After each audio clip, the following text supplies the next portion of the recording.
So how will it end, this 5-week series, this look into John chapter 20 and 21 about the risen Lord? How will it end? Well, maybe some of you have already looked ahead, or you have digested John many times and you know how it ends. Well, in many ways, the gospel writers are on the same page, but John is going to end it a little bit differently. After Jesus is raised from the dead, we know that death is defeated and sin is forgiven and we are given new life. His followers, we know, are launched into the world. And we know that also from other books that come after the Gospels. And they're launched to continue Jesus' mission. They don't have a mission of their own. We don't have a mission of our own. We are sent out to continue the mission that Jesus had. And the disciples do it. All the followers go out and the church expands and grows and grows and grows. And we are sitting here today because they were launched out. But it happens in different ways. In the Gospel of Mark, you might remember in the original version that most people agree is the real version, it ends with the women running away from the empty tomb, afraid, and they're launched out. And in Matthew, after telling his followers to make more disciples, the last words Jesus says are, "I am with you, remember, to the end of the age." Luke records that just before Jesus went to heaven, he told his followers to stay in Jerusalem where they would receive the Spirit. I'm going to interpret it. Stay until you are cloaked with power from on high. So now listen for the last words in the Gospel of John as I read from the second part of the chapter 21 that we started last week. It goes like this. When they had finished breakfast, Jesus said to Simon Peter, "Simon, son of John, do you love me more than these?" He said to him, "Yes, Lord, you know that I love you." Jesus said to him, "Feed my lambs." A second time he said to him, "Simon, son of John, do you love me?"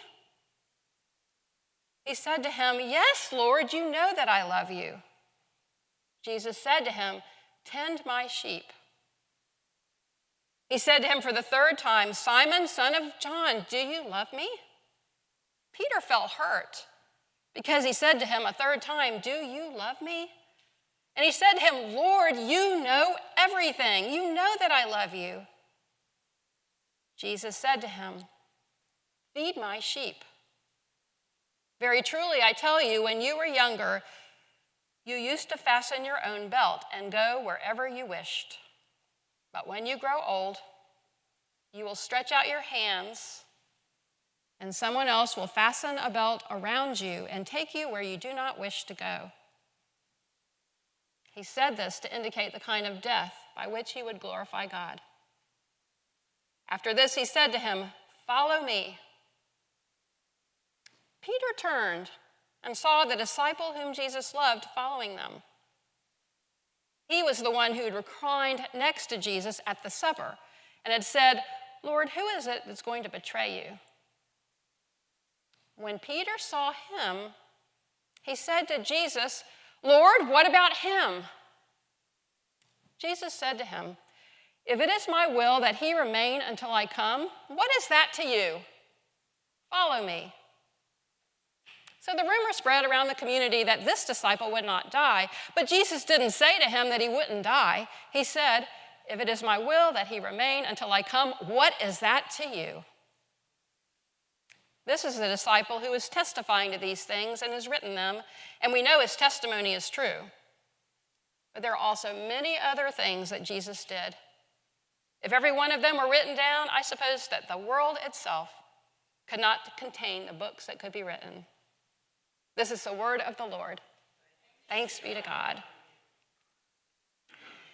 In the Gospel of John, the story closes with the risen Lord seeming more interested in the mission that was the most important to Jesus, the closest to his heart and the Father's heart, which is to care for the sheep and the lambs. And this is a wonderful, fitting ending Because when it comes to metaphors in the Bible, lambs and sheep is probably one of the biggest ones, maybe the top one in the whole Bible.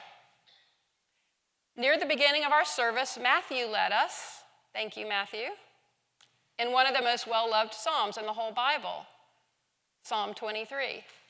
And whenever we hear it, we might focus on a part. Today, I was focusing on the part, my cup runneth over in the King James. It begins, the Lord is my shepherd, I shall not want. And we translated that in the call to worship. We have everything we need. And Kylie read us another scripture about sheep and shepherds, and it was from John chapter 10, where Jesus calls himself the good shepherd. He says, I'm the good shepherd. I lay down my life for the sheep. No one takes it from me. I give it of my own accord. And so the gospel writer John is weaving in this idea that Jesus is our good shepherd, and we are his sheep, and he laid down his life, and on Easter morning the tomb was empty, and the story unfolds. Remember, as we went through this series, the first day on Easter morning, remember, it said back in John in another place, the sheep know his voice. He appeared to Mary Magdalene, and he said, Mary, and she recognized him. Remember how it says he leads us, even in the darkest valleys, he's with us. Remember when he came to the disciples and they were in the locked room after Easter that night, and they were afraid, and he came in the room and he said, peace be with you, and he calmed them down. And remember how he showed them his wounds? He showed to Thomas and to the others, here are my wounds. The shepherd lays down his life for the sheep. At the beginning of the last chapter, we might think about how he leads us beside still water and in the grassy field, gives us something to eat. Remember, he found the fish and he cooked breakfast for his disciples? In this story last week, this is all happening today after that breakfast.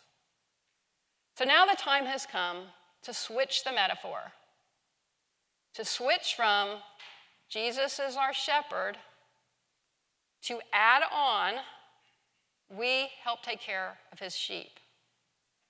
Jesus is always the good shepherd. Now, we're not the good shepherd. Jesus is the good shepherd, but we take care of the sheep. And so Jesus is the source of love without bounds, and Jesus is going to give us that ministry to be the source of the love that the shepherd has for the sheep. And so Jesus says to Peter, do you love me? Yes, I do. Tend my lambs, feed my sheep. 3 times, some say that's for the 3 times Peter denied him when Jesus was taken away. And I think these are perfect last words for the Gospel of John, or for a gospel, because a disciple's purpose is to love God and love neighbor, and our purpose is to tend sheep and lambs, meaning love our neighbor. And there's no upper age too high, no lower age too low to be tending lambs and feeding sheep. At the beginning of the service, we had a PowerPoint up of a little girl with her lamb, and it's on the cover of your bulletin if you want to look at it later. And we might imagine that that lamb's been put in her care. And it makes me remember have you seen the little lamb loveys that little children hold? You know the little loveys that children hold? They take them to bed with them, they hold on to them, you can't get them away from them. The other day, our granddaughter Millie, who's 7, was saying, first I had Peanut, and now I have this lovey, and now I have this lovey, and if that one gets old, I'm going to get this lovey. So they're very important. And I'm thinking that if the kid is holding the lovey, it's almost like the kid takes care of the lovey. But it turns out that feeding sheep and tending lambs is really not the last word that Jesus has in John, because there's more. It keeps going.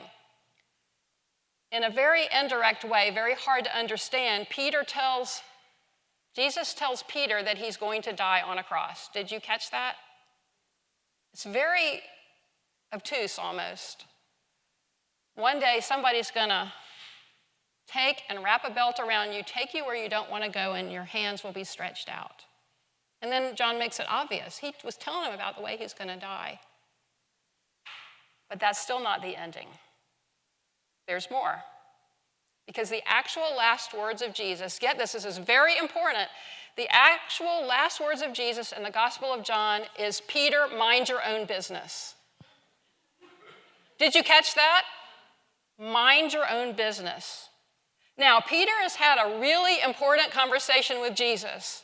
He says, I have a mission for you. I have your whole life purpose laid out until you go to the cross, and that is to take care of my sheep and tend my lambs. That is your purpose. And Peter knows, well, that's hard work. So let's go back to the literal for a minute. I have never tended sheep, fed lambs, tended anything like that. I'm going to say, if I had to, I would, but I'm not volunteering for that. He knows that they have to be taken care of. Everyone then had seen shepherds and sheep all the time in the Bible lands, and there are still in many countries, you see shepherds and sheep. They're out all the time. They don't dress nicely. They don't smell good. Neither do the sheep. So let's go back to the metaphor. Let's think about people for a minute. He's not telling Peter to go be a shepherd. He's asking Peter to care for people. Now, what are people like? Are they sometimes annoying, stubborn, smelly? Do they do what you say all the time?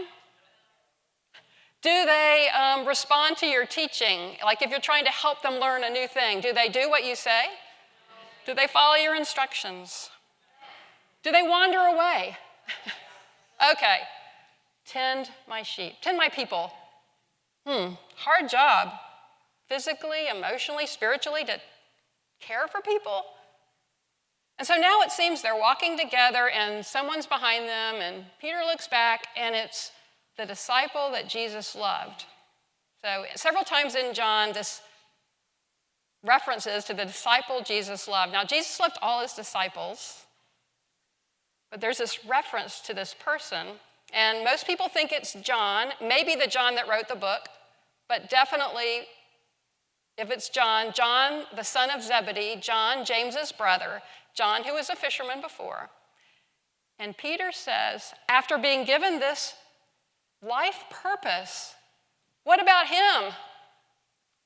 What about him? What does he have to do? And Jesus says, what's it to you? Follow me. Well, he also says something very interesting. He says, what is it to you if he remains with me? If he remain until I come? So this word, remain, I think is one of the keys to this. It's a Greek word that is used a lot in John, and it means wait, stay, abide, be present. Jesus says to his disciples, if you abide in my word, you are my disciples. The Spirit will abide in you, the way a branch abides in a vine.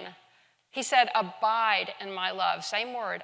What if I wanted him to abide until I come, I guess meaning the second coming, what's it to you? Now, Peter was always quick to do and act. He always was the first. Remember how he jumped in the water last week, put on his clothes and jumped in the water last week from the boat to the land? He's always quick to act. So this other disciple, maybe he's more reflective. Maybe he's more quiet. Maybe his ministry is to be present, is to remain. And their calls are different.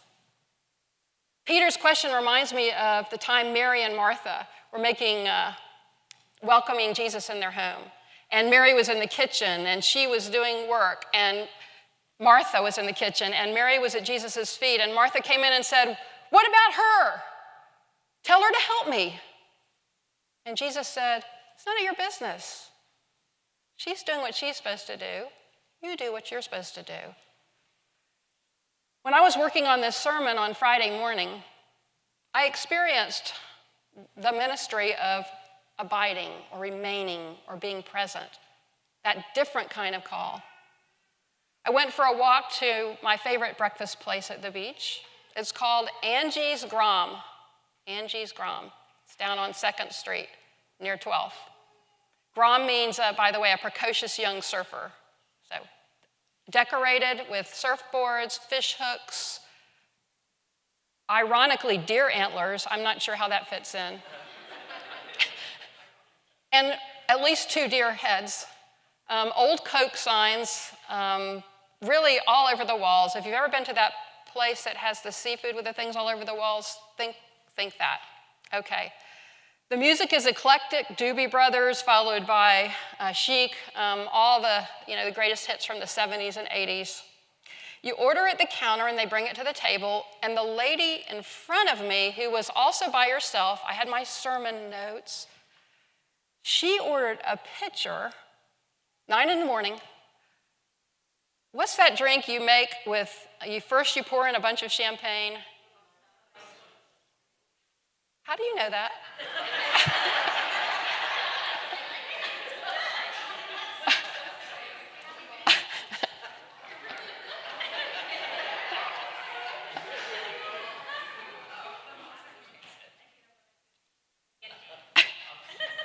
And just when how many books are there in the Bible? Let's see if you know that.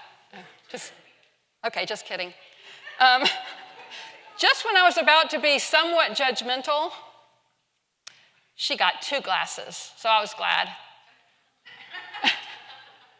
And a friend joined her at the next table, and I was making notes. Y'all, I do most of my sermon preparation near the end of the week, either walking on the beach or at places like Angie's Grom. And there they were, she and her friend, and from snippets of conversation over, it was like a regular pitcher, like you would get beer in. And burrito wrap, egg things. I could hear that her friend who was with her was worried about her daughter in middle school, going from 7th grade to 8th grade. And the one woman who had joined the first woman was really pouring out her heart about different aspects of what she was worried about her daughter. And the other woman was doing what I imagine the disciple whom Jesus loved might have been doing. She was just listening. Can you imagine such a thing? And then pouring now and then. Just listening. And when the 45 minutes to an hour had gone by and I'd finished my breakfast, which was with coffee, and thinking about what I'm going to say this morning and writing my notes, the second woman's voice was just so much more peaceful. She said, "So you mean it'll be better next year?" "Yes." And then they just started talking about other things, just very happily. And I thought about the ministry for Jesus of being present, of just remaining with someone, of meeting them where they were and helping them with what they need in that moment on that day. And that is something that applies in this church and out of this church, with your neighbors, with your family. And so here's how I think it all wraps together with Jesus' last words in John. The temptation to judge and evaluate what other disciples are called to do, what their ministry is, in the church, out of the church, in your family, in your home, in your neighborhood, to try to evaluate and judge whether they're living out their calling according to the gospel, according to me or Peter. Jesus says, don't do that. He knew it would be that way when Peter said right away after he gets his instructions, well, what about him? What kind of next thing is that to say? He should have said, where do I start? So the last words we want to hear from John are, disciples, your call is not to evaluate other disciples. It's not to decide what they should be doing for Jesus. Now, if you want to do this together, which we do, look at all the people involved in a worship service. we do things together. Provide opportunities for other disciples to find out what their gifts are. And then encourage them. If they don't want to do what you think is important, choose someone else or stop doing it. Let Jesus guide us all. That way, his will be done, not ours, on earth as it is in heaven. Amen.